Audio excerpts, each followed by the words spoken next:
Narai kabar? Barigas luar biasa. Amin. Barigas. Bapak Ibu saudaraku sekalian, kita bersyukur sama Tuhan ya, amin. Bahwa hidup kita ada karena dipelihara Tuhan. Yang percaya katakan amin. Amin. Hidup kita ini dipelihara Tuhan loh. Ya, Tuhan gak pernah tinggalkan kita. Coba perhatikan baik-baik kehidupan kita. Ya, pernah gak Tuhan tinggalkan kita? Gak pernah. Ya, bahkan kita lah yang sering gak setia kepada Tuhan. Tetapi lihatlah, hidup kita dipelihara Tuhan. Amin, saudaraku. Diluputkannya dari maut. Coba tadi kesaksian Bapak Ona tadi, ya, saya lupa nama Bapak Onanya apa ya? Rian tuh, coba, ya, diberikan Tuhan waktu, tuh, diberikan Tuhan waktu, masih hidup kamu anakku katanya. Aku punya rencana lewat hidupmu. Benar nggak saudaraku sekalian? Ya, coba perhatikan kehidupan kita. Bukankah Tuhan yang pelihara kita? Tuhan yang membela kita sehingga kita ada, saudaraku sekalian. Itu sebabnya jangan lupakan Tuhan. Setialah kepada Tuhan. Bahwa hidup kita ini tanpa Tuhan nggak ada artinya apa-apa. Hidup kita akan kering, kata firman Tuhan ya. Yohanes 15 kan benar nggak? Ya, di luar aku kamu nggak dapat berbuat apa-apa. Kamu akan kering seperti ranting itu, dicampakkan lalu dibakar. Tuh, tetapi kita harus tetap melekat kepada Tuhan, amin. Sebab dialah pemelihara hidup kita. Amin, saudaraku. Kekasih jiwa kita, amin. Nah, firman Tuhan yang mau disampaikan saat ini adalah bahwa kita harus betul-betul menghargai waktu. Ya, menghargai waktu. Mempergunakan waktu yang Tuhan kasih ini dengan sebaik-baiknya, saudaraku sekalian. Dengan sebaik-baiknya dalam arti apa? Dalam hidup dalam kehendak Tuhan. Karena waktu ini, setiap gini, saudara, firman Tuhan bilang begini loh.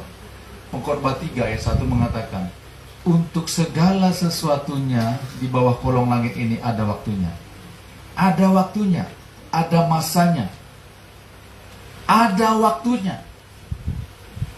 Setiap kita mempunyai waktu kita masing-masing, saudaraku sekalian. Perhatikan baik-baik. Setiap kita, ya, ada waktunya, ada masanya masing-masing. Ada periodenya. Kilo obat wujud dia. TG masa kadaluarsa. Tuh. Wujud dia. Amun jadi kadaluarsa, dia tahu dimihuk. Nah, gitu kira-kira ya.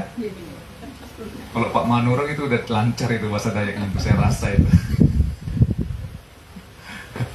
Benar nggak saudaraku sekalian? Untuk segala sesuatunya di bawah kolong langit ini ada waktunya loh. Tuhan sudah menetapkan atas setiap kita masing-masing itu punya waktunya. Ada masanya, ada periodenya, ada batas waktunya tuh periode. Ada batas waktunya yang kita tidak tahu kapan berakhirnya. Tuh. Kita nggak tahu kapan berakhirnya. Tuh, saudaraku sekalian, itu sebabnya firman Tuhan, coba doa Musa abdi Allah itu, coba ya, Mazmur 90 ayat 12 itu, saudaraku sekalian.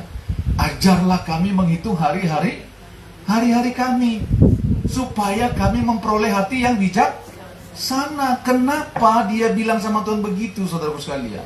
Supaya dia mengisi waktunya ini dalam kehendak Tuhan. Itu artinya memperoleh hati yang bijaksana, hati yang berhikmat. Permulaan hikmat adalah takut akan Tuhan. Amin, saudaraku. Kalau terjemahan lainnya bilang apa kemarin? Ya, sadarkanlah kami betapa singkatnya hidup ini, supaya kami memperoleh hati yang berbudi. Nah, itu makanya di waktu yang singkat ini, Bapak Ibu percayalah, waktu kita ini singkat, nggak panjang-panjang lagi loh. Ya, umur terus bertambah nggak? Ini Tuhan kasih. Bapak Ibu nih, apa yang paling berharga yang Tuhan berikan dalam hidup kita? Itu namanya waktu, umur. Ya, Ibu Gembala hari Rabu kan kemarin ulang tahun yang ke-50 ya, saya merenung, wow, hidup itu berjalan terus. Walaupun dia masih tetap kelihatan muda sih, ya, tetapi kan umur tidak bisa dibohongi kan, benar nggak? Ya, coba lihat ibu gembala itu, kayak umur 23 tahun. Saya lihat wajahnya, wah lama, cantik benar istriku nih. Ya, lumayan lah, masih agak kurang lah keriput-keriputnya ya. Ya, saudara, umur itu, waktu itu terus berjalan. Ujar dia, ini karena begini, firman Tuhan sudah bilang, untuk segala sesuatu di bawah matahari, di bawah langit ini ada waktunya. Makanya kita harus mempergunakan waktu ini dengan sebaik mungkin. Apa yang Tuhan mau terhadap waktu ini? Apa yang Tuhan mau dengan waktu yang dipercayakannya kepada kita? Apa yang Tuhan mau? Makanya firman Tuhan, tema kita hari ini adalah manfaatkan, pergunakan waktu yang ada dalam kehendak Tuhan. Ya, karena semuanya ada batasnya, ada masanya. Amin, saudaraku. Coba kita lihat Efesus 5. Apa yang Tuhan mau terhadap kita? Efesus 5 ayat 15 sampai 17. Oh, haleluya. Apa yang harus kita isi dengan waktu yang Tuhan berikan ini? Tuhan serius loh. Ya. Karena gini loh, Tuhan akan minta pertanggungjawaban kepada kita atas setiap apa yang sudah Tuhan percayakan dalam hidup kita. Amin Bapak Ibu. Amin. Efesus 5 ayat 15 sampai 17 sudah dapat katakan amin. Kita baca bersama-sama 1, 2, 3. Karena itu perhatikanlah dengan saksama bagaimana kamu hidup. Janganlah seperti, sekali lagi, agak kurang kuat yang kalau yang ini saudaraku. Janganlah seperti orang bebal, tetapi seperti orang arif. Dan pergunakanlah waktu yang ada, karena hari-hari ini adalah jahat. Sebab itu janganlah kamu, agak kurang kuat saudaraku sekalian yang itunya. Sebab itu janganlah kamu bodoh, tetapi usahakanlah supaya kamu mengerti kehendak Tuhan. Yang percaya katakan amin. Nah Bapak Ibu saudaraku yang saya kasihi di dalam Tuhan Yesus, ini perhatikan baik-baik. Tuhan bilang melalui hambanya Paulus di kitab Efesus ini, perhatikan hidup kamu. Perhatikan itu bukan hanya sekedar begitu, bukan hanya sekedar melihat. Perhatikanlah dengan seksama. Perhatikan dengan seksama, dengan teliti. Dengan teliti. Tuh, penekanannya seksama itu saudaraku sekalian. Teliti kehidupan kamu. Perhatikan dengan teliti. Ya. Perhatikan benar-benar, itu artinya perhatikan benar-benar, bujur-bujur perhatikan. Bagaimana kamu hidup? Seperti apa kita hidup? Apa yang sedang kita lakukan hari-hari ini? Perhatikan. Apa yang kita gumuli hari-hari ini? Apa yang sedang kita lakukan, yang kita kerjakan, yang kita pikirkan, yang kita renungkan dalam kehidupan ini? Perhatikan dengan seksama. Bagaimana kamu hidup? Janganlah seperti orang bebal, tetapi seperti orang arif. Saudara, orang arif ini bukan nama orang. Ya, arif. Banyak kali nama orang di sana, arif, Arifin, Arif Budiman, Arif. Ya, pokoknya banyak lah. Maksud arif di sini adalah hikmat, bijaksana, akal budi. Ya. Janganlah seperti orang bebal, tetapi seperti orang arif, seperti orang yang berhikmat, orang bijaksana, saudaraku sekalian. Karena begini, firman Tuhan bilang, perhatikan kehidupan kamu. Perhatikan kehidupan kamu. Jangan seperti orang bebal. Ini firman Tuhan ini tegas loh. Ya. Kasarnya lah. Keras banget firman Tuhan ini, saya pikir begitu. Ya.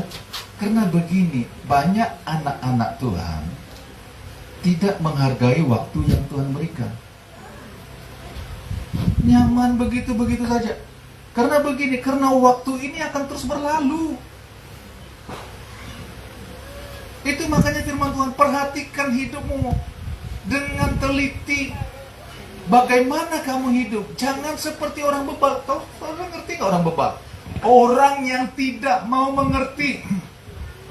Bukan tidak diajarkan, bukan tidak mengerti, tapi nggak mau mengerti, nggak mau. Kalau bahasa Ita, ulu Ita teh bedungil, ya, karas tak huluk teh. Bujur dia,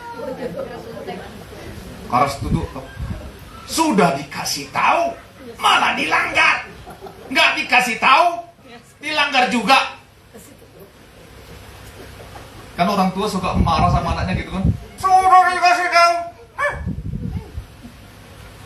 Tuh, jangan seperti orang bebal. Tetapi jadilah bijaksana. Tahu nggak saudaraku sekalian, orang bebal itu? Nih, nggak mau peduli, tidak mau dikasih tahu, tidak mau menerima pengajaran. Gini loh, orang bebal ini ya, sengaja melanggar yang diajarkan. Sudah kita bilang, jangan kamu lewat situ, itu ada jurang di depan sana. Malah tancap gas. Malah diinjak gasnya. Malah ditarik gasnya. Bagaimana enggak? Bujur dia. Dihajarin enggak mau. Tidak menghargai apa yang Tuhan percayakan. Perhatikan hidup kamu, jangan seperti orang bebal. Kuat firman Tuhan teh. Helak bedungil, Tuhan, firman Tuhan. Helak bebal. Jangan. Amin, saudaraku. Tetapi jadilah bijaksana, berhikmat. Amin, saudaraku. Nah, perhatikan ayat 16-nya. Dan pergunakanlah waktu yang ada, karena hari-hari ini adalah jahat. Firman Tuhan bilang begini, nih, isi hidup kita ini pergunakan, manfaatkan. Kalau terjemahan bahasa aslinya, saudaraku sekalian, kata pergunakan itu nih, membeli, tebus. Tuh, saking pentingnya waktu itu. Dalam bahasa Yunaninya nih, dengar baik-baik ya, exagorazomenoi. Ton kairon. Nah, saudara, ini bahasa Dayak, bahasa Yunani ya.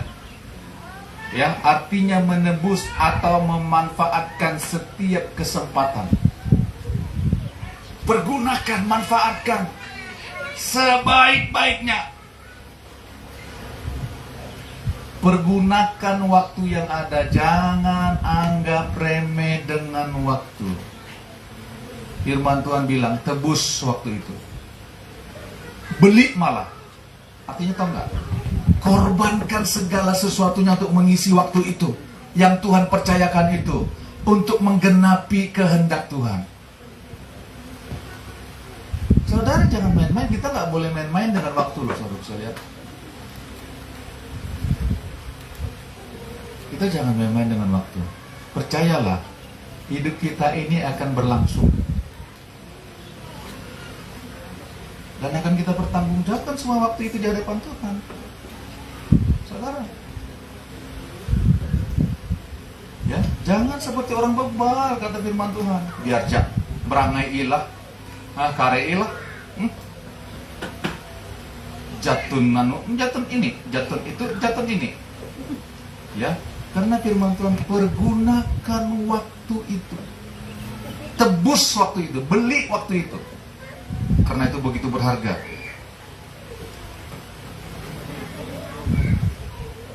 Artinya kita harus mengorbankan sesuatu di luar waktunya Tuhan. Saudara, waktu yang diberikan Tuhan ini, kairos itu ya, kairosnya Tuhan itu sangat berharga. Karena saya ingatkan sekali lagi, segala sesuatunya di bawah langit ini ada waktunya, ada masanya. Ada masanya.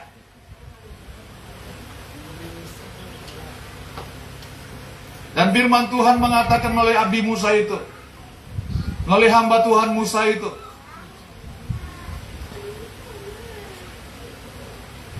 sadarkanlah kami betapa singkatnya waktu ini, betapa singkatnya hidup ini, supaya kami memperoleh hati yang bijaksana, hati yang berbudi. Karena begini, kita harus sadar, waktu ini jangan terbuang sia-sia. Kalau dulu kita mempergunakan waktu kita suka-suka kita nggak peduli dengan lingkungan kita, bahkan kita nggak peduli dengan diri kita nggak peduli hubungan kita dengan Tuhan. Sekarang kita sudah sadar di dalam Tuhan, kita sudah dilahirkan baru. Pergunakan waktu itu dengan sebaik-baiknya. Amin, saudaraku. Pergunakan waktu yang ada ini, pergunakan waktu yang ada ini, yang ada dipercayakan Tuhan ini. Pergunakan waktu ini, kita masih sehat, masih kuat. Mari kita pergunakan sebaik-baiknya. Amin, saudaraku. Karena apa? Firman Tuhan bilang begini, dan pergunakanlah waktu yang ada, karena hari-hari ini adalah apa? Jahat. Saudara, ini waktu-waktu yang sangat, coba perhatikan sekeliling kita, begitu jahat. Pengertian jahat ini saya mau kasih tahu ya. Poneros bahasa Yunaninya mempunyai arti ya, buruk, fasik, merusak, penuh kejahatan, menjijikkan, cabul, keji, berbahaya. Itu pengertian bahasa aslinya itu gitu. Poneros itu artinya begitu, saudara sekalian, menjijikkan. Waktu-waktu ini sangat menjijikkan. Coba perhatikan, cabul. Saudara, itu makanya anak-anak Tuhan hati-hati dengan internet, dengan dunia maya. Benar nggak, saudara sekalian? Percabulan di mana-mana. Coba perhatikan. Tuh. Dosa seperti sudah nggak malu-malu lagi melakukannya. Di dunia maya, di dunia nyata ini orang nggak malu-malu lagi melakukan dosa. Pergunakan waktu yang ada, karena hari-hari ini adalah apa? Jahat. Waktu-waktu ini sangat berbahaya. Itu sebabnya Tuhan bilang pergunakan kesempatan, pergunakan waktu. Waktu itu adalah kesempatan yang dipercayakan Tuhan dalam seluruh kehidupan kita. Kesempatan. Makanya kalau ada kita kesempatan untuk beribadah, beribadahlah dengan benar. Ada kesempatan untuk berdoa, berdoalah sungguh-sungguh. Ada kesempatan untuk berdoa, berpuasa, berdoalah sungguh-sungguh. Jangan sia-siakan waktu itu. Karena semuanya akan berakhir loh, saudara sekalian. Semuanya ada masanya dalam hidup kita ini. Karena begini, saudaraku sekalian. Saudara, penyesalan itu kan datangnya belakangan kan. Saudara mau tahu nggak? Orang yang masuk dalam hukuman yang kekal, ya, di dalam hukuman yang kekal, orang yang masuk ke dalam api yang menyala-nyala, api neraka itu, saudaraku sekalian, yang ada dalam hidup mereka hanya penyesalan. Perhatikan firman Tuhan mengatakan demikian. Kenapa aku dulu nggak begini? Coba Lazarus menginjilkan dulu keluargaku yang masih tertinggal di dunia. Hanya ada penyesalan. Jangan waktu ini berlalu nanti kita menyesal. Kenapa aku dulu gak begini? Yang ada cuma air mata. Kenapa aku dulu gak sungguh-sungguh sama Tuhan?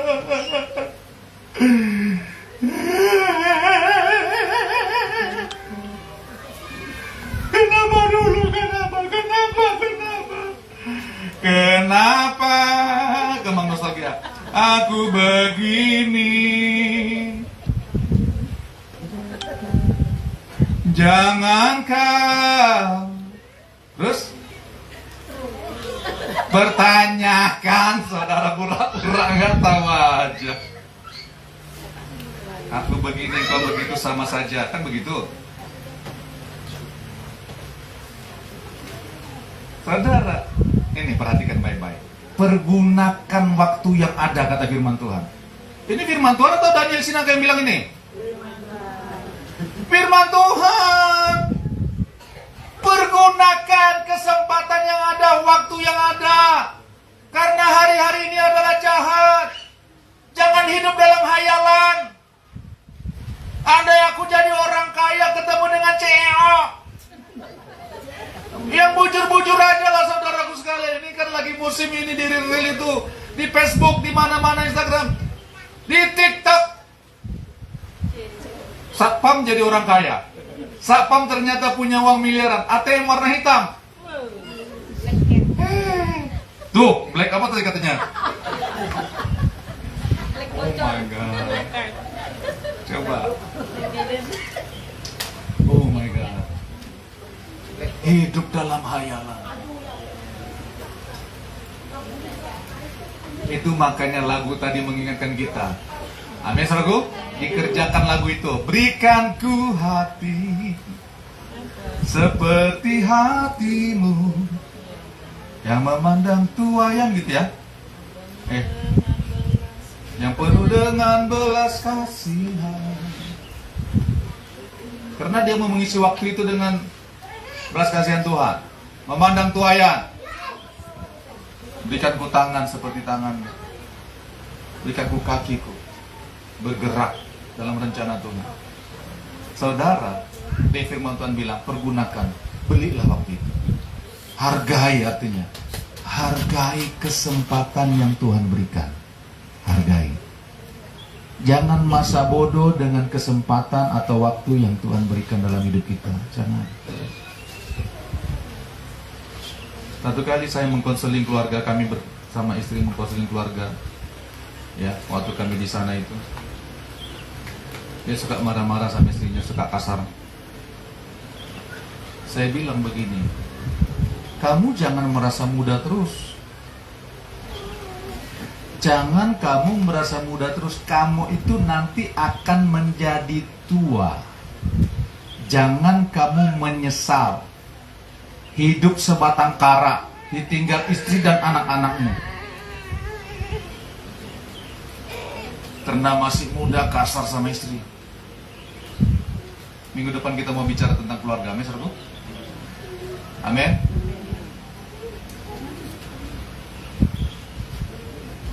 Jangan kamu nanti menyesal. Karena kamu itu nggak muda terus. Ada waktunya nanti.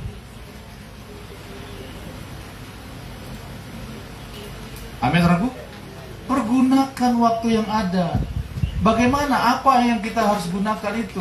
Seperti apa menggunakan waktu itu? Nih, perhatikan ayat 17. Kita baca sama-sama. 1, 2, 3. Sebab itu janganlah kamu bodoh, tetapi usahakanlah supaya kamu mengerti kehendak Tuhan. Kita tidak mengerti kehendak Tuhan dalam mengisi waktu yang Tuhan percayakan. Tapi Tuhan bilang apa? Usahakan. Itu makanya Tuhan bilang, belajarlah kamu, belajarlah kepadaku, karena aku lemah lembut dan rendah hati. Usahakan, artinya kita belajar, mencari, mengusahakan. Tidak diam-diam saja, tidak berangai-berangai saja, tetapi kita mengusahakan supaya kita mengerti kehendak Tuhan. Bagaimana caranya mengerti kehendak Tuhan? Dengarkan firman Tuhan baik-baik. Apa yang sudah diajarkan kepada kita, dengarkan dan lakukan. Dalam setiap kesempatan waktu yang Tuhan berikan, lakukan firman Tuhan. Isi dengan kehendak Tuhan. Baca dan renungkan firman Tuhan siang dan malam, supaya kamu bertindak hati-hati, kata firman Tuhan. Supaya kamu beruntung. Nih, baca Alkitabmu. Kalau mau tidur jangan langsung tidur. Baca dulu firman Tuhan. Amin. Amin. Renungkan dulu baru tidur.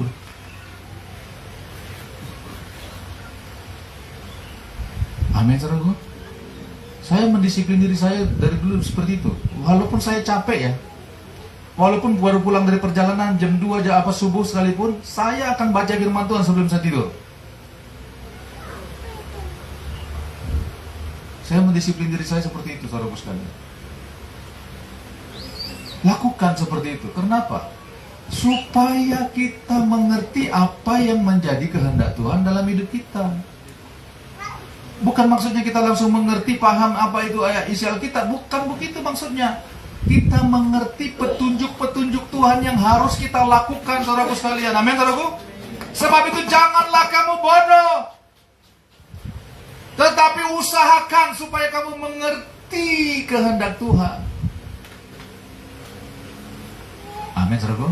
Apa itu kehendak Tuhan?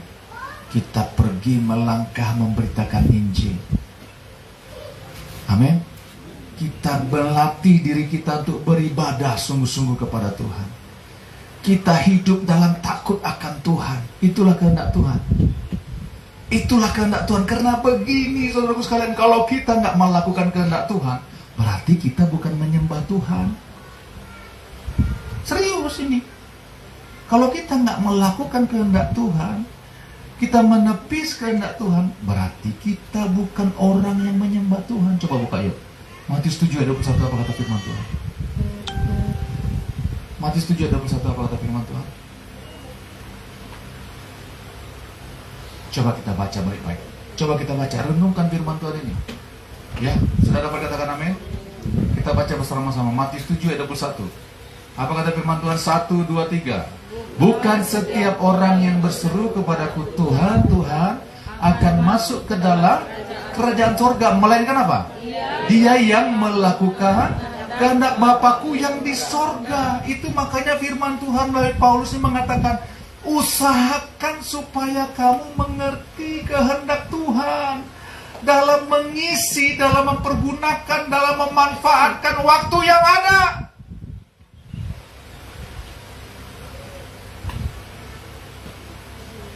Karena begini, bukan setiap orang nanti datang kepada Tuhan, jangan masukkan aku ke dalam penghukuman yang kekal. Aku sudah ini itu. Tapi firman Tuhan bilang apa? Orang yang melakukan kehendak Bapakku yang di sorga, yang masuk ke dalam kerajaan itu. Orang yang melakukan kehendak Bapa, yang melakukan kehendak Tuhan. Itu makanya cintailah Tuhan. Apa buktinya kita melakukan kehendak Tuhan? Dengan melakukan perintah-perintahnya. Itulah tandanya kita mencintai Tuhan, saudaraku sekalian. Itu tandanya kita cinta sama Tuhan. Makanya saya mau terus belajar melatih diri saya, bilang sama Tuhan Yesus, sama Roh Kudus, Tuhan, aku cinta padamu. Untuk mengingatkan saya bahwa saya harus melakukan kehendak Tuhan. Saya bilang aja sama Tuhan begitu. Tuhan Yesus, cintaku, sayangku. Amin. Jangan hanya kepada pasangan kita bilang sayang, I love you darling, suraling, markuling-guling. Ya. Bilang dong sama Tuhan, Tuhan Yesus, I love you. Amin. Kalau kita bilang, Tuhan aku mencintai Engkau, berarti kita siap melakukan kehendak Tuhan. Apa yang sudah diajarkan kepada kita, kita harus lakukan dengan segenap hati kita. Amin, saudaraku? Amin. Jadi pergunakanlah waktu yang ada, karena hari-hari ini adalah jahat. Jangan kamu bodoh, kata firman Tuhan. Jangan seperti orang bebal, tapi bijaksanalah. Berhikmatlah, jadilah seperti orang arif. Amin, saudaraku. Takutlah akan Tuhan, dan isilah waktu kita. Isi waktu kita, pergunakan waktu, kesempatan yang Tuhan berikan ini untuk melakukan kehendak Tuhan. Amin. Amin, saudaraku. Amin. Tuhan yang menjadi pembela bagi kita. Mari kita berdoa. Tuhan, terima kasih kami sudah mendengar firman-Mu. Teguhkanlah firman-Mu bagi kami, Tuhan. kami untuk